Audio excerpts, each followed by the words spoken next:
9:30 so September 31. Ano guys? So September 30. Ito sila ngayon. September, October, November, December 30, magti 3 months na naman to. So 2 months and more than 1 week. Ito sila. So pwede na natin i-share natin to. May sharing na to guys. Yung mga boss ko natin.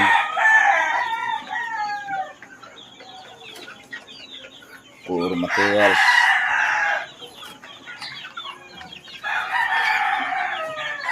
So baka may gusto mag-share.